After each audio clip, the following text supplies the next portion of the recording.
안녕하세요. 오늘은 11월 25일 연중 34주간 월요일이죠. 루카복음 21장 1절에서 4절입니다. 오늘 복음은 과부의 헌금에 대한 이야기입니다. 오늘 복음에서 예수님이 눈을 들어 헌금함에 예물을 넣는 부자들을 보셨죠. 어떤 빈곤한 과부가 그러다가 랩톤 2잎을 넣는 걸 보고 말씀하셨어요. 내가 참으로 너에게 말한다. 저 가난한 과부가 다른 모든 사람보다 더 많이 넣었다. 저들은 모두 풍족한 데서 얼마씩 예물을 넣었지만 저 과부는 궁핍한 가운데에서 가지고 있던 생활비를 다 넣었기 때문이다. 오늘 예수님께서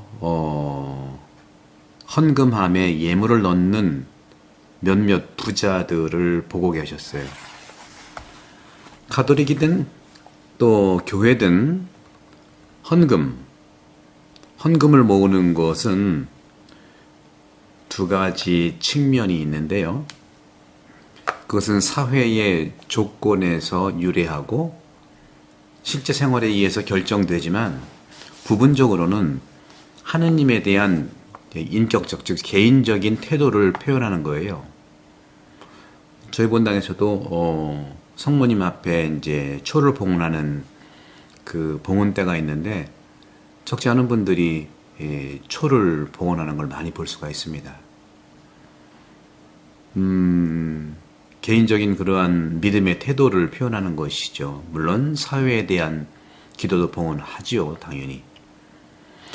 그런 점에서 일반적으로 우리는 집에 있는 사람들이나 우리에게 의존하는 사람들에게 돈을 주거나 돈을 이렇게 소비합니다. 많은 희생을 치르더라도 세워진 교회, 물론 한국도 물론 그렇고요. 해외도 많은 이민자들이 자기 스스로 교회를 세웠어요. 한국만 보더라도 그렇고 호주도 미국도 그렇고 또 미국도 마찬가지죠. 영국이나 또 스페인이나 또 프랑스나 또 우크라이나나 이런 식으로 이민 간 분들의 교회가 많이 세워진 건 분명합니다. 어떤 대가를 치르더라도 자신들의 교회를 갖고자 했던 사람들의 이러한 그 봉헌 정신, 관대함 정신, 일치의 정신이라고 볼 수 있어요. 같은 정신으로 유대인들도 예루살렘 성전에 예물과 큰 선물을 바쳐왔습니다. 바로 이것은 그들의 성전이었고 그들은 그것을 매우 자랑스러워했다는 것이죠. 저희 본당도 헌금이 우리 성당으로 비교하면 많이 나오는 편입니다. 봉헌을 좀 잘하세요. 바로 이것은 잘못된 것이 아니죠. 자신의 개인적인 믿음의 태도가 헌금으로 드러나죠. 헌금 많이 한다고 믿음이 높아진다고 말할 수 없지만 믿음이 좋은 사람들이 헌금도 많이 하는 것은 분명해요. 사람들은요, 자신의 이러한 거룩한 곳, 성서를 짓고 보호하는 열정이 있어요. 참 아름다운 마음이죠.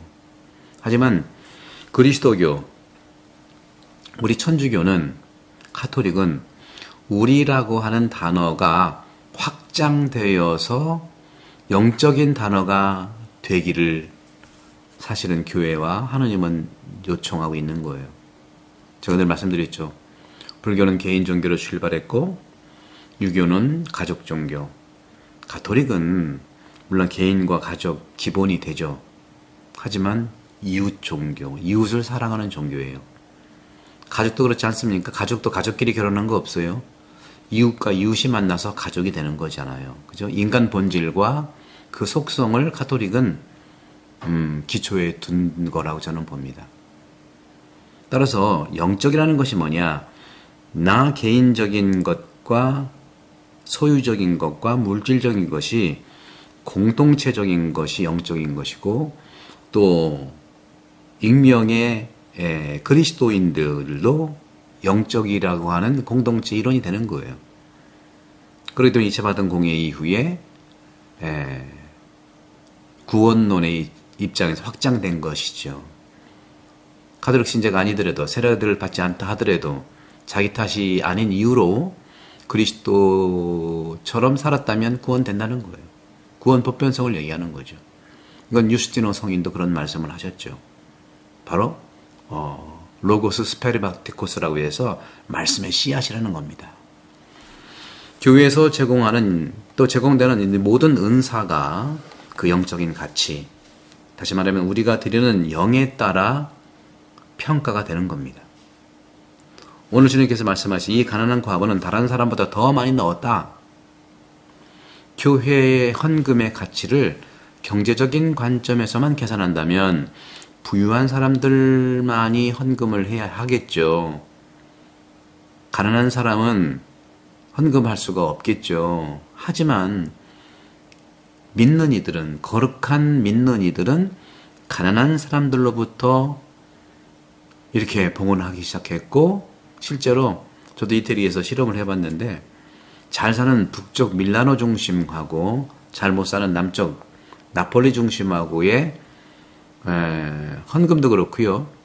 또 이태리에 가면은 이민자들이죠. 그러니까 동구권에서, 지금은 모르겠어요. 제가 있었을 때만 해도 동구권의 사람들이 와서 신호대 잠깐 멈춘 사이에 자동차 앞문을 이렇게 닦아주고 돈을 좀 받잖아요. 북쪽에서는 잘 안 거쳐요. 남쪽은 많이 거칩니다. 나폴리에 인기 있는 사람들 중에 한 사람이 부자의 돈을 거부하면서 그 돈으로 교회 짓는, 그러니까 교회를 지어서 봉헌하는 그런 케이스, 예가 있다고 하지요. 그래서 어떤 말이냐면은 보통 우리가 말하고 있는 것 중에서 나폴리의 그 유명한 사도들 중에 한 분이 부자의 돈을 거부했답니다. 그래서 그 돈으로 교회를 세운다고 한다면 그 교회는 무너질 거다. 그런 말이 전해 내려온대요. 선물은 내적인 태도의 이미지입니다. 사람의 영혼을 표현한다면 그런 의미가 있는 거죠. 내적인 의미의 영혼이죠. 그래서 제가 영혼 돌봄도 내면 돌봄이라고 말씀드리고 싶어요. 내면 돌봄. 하느님은 외부적인 것을 필요로 하지 않으세요. 영혼은 기도할 때 하느님과 접촉하게 됩니다. 그러므로 우리가 하느님께 봉사하고 어떤 카리타스 자선 사업을 위해서 무엇인가를 바친다면, 사랑으로 그것을 한다면 그것이 일종의 기도라는 겁니다. 기도. 우리에게 하느님의 선물이 필요하다는 인식에서 영감을 받은 기도입니다. 우리가 선물로 드리는 것은 그분을 향한 큰 빚의 작은 부분에 불과하다는 것이죠. 오늘 복음에서 과부가 헌금한 그 돈의 양, 어떤 거죠? 과부가 렙돈 2닙을 거기에 넣었어요. 렙돈 2닙. 동전 2개죠. 길거리에서 거지가 우리를 자꾸 동냥하면서 괴롭힌다면 우리는 주머니에서 동전을 꺼내서 작은 돈을 주곤 하는 경향이 있죠. 서양에서는 많이 그렇게 해요. 이렇게 동전처럼. 그렇다면 우리의 욕심을 깨닫고 또 하나의 욕심을 더할 수 있을 건데, 인간은 본질적으로 인색하지만 보존 본능이 그를 취하게 하고 축적하도록 이끌어주세요. 이끕니다. 사람은 원래 그런 거. 하지만 이런 자연스러운 성향은 또 다른 본능, 즉 공동체 본능에 의해서 자꾸 변화되고 수정되고 교정돼야 되죠. 왜냐하면 사람은 사회적 본성을 가지고 있기 때문입니다. 사회적 본성이 저는 영적 본성이라고 말씀드리고 싶어요. 하지만 공유, 같이 함께 우리가 공동으로 소유한다는 거죠. 공유의 필요성을 확신하다 하더라도 우리는 항상 지불해야 하는 것, 즉 항상 지불하는 것보다 더 많이 지불하지는 않는다는 일반적인 상거래 원칙에 따라 공유를 최소화하려고 노력하는 거예요. 그런 점에서 오늘 우리는 작은 범위 내에서 좁게 이러한 말씀드리고 싶은 최소한의 그러한 말씀드렸던 최소화, 공유의 최소화. 그리고 혹시 우리가 부끄러워할 수도 있죠. 그런 모습들이. 그렇기 때문에 하나의 좋은 느낌이 바로 이러한 모습인 거죠. 또 한편 우리 안에서는요, 굉장한 부유함의 어떤 그런 거 있잖아요. 잘 사는 사람들이 이렇게 베풀어야 되는 노블리스라고 하죠. 그런 것들. 그것은 바로 에고이즘, 즉 이기주의를 이겨내도록 찾는 것이 노블리즈라든가 그런 말들이 나오는 거죠. 부유한 사람들의 힘이라는 게 뭐냐? 부유한 사람들의 힘이 바로 그런 에고이즘에서 이겨나도록 초대하는 걸 얘기하는 거예요.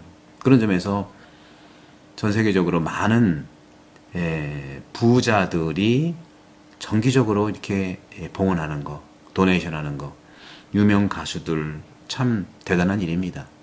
바로 에고이즘을 이겨내는 모범이라고 저는 볼 수 있어요. 확실히 이 모습들은 사랑의 목소리라는 거죠. 사랑의 목소리예요.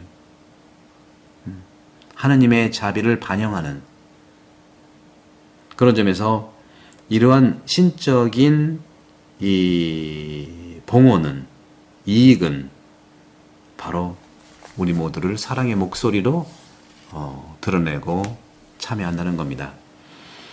다시 한번 오늘 복음에서 과부의 헌금을 통해서 우리도 영적인 돌봄과 사회적 본성의 가치가 늘 발전되기를 축복드리고요. 구독, 선교 부탁드리고 영혼 돌봄도 많이 부탁드립니다. 성부와 성자와 성령께서는 여러분 모두를 강복합니다. 감사합니다.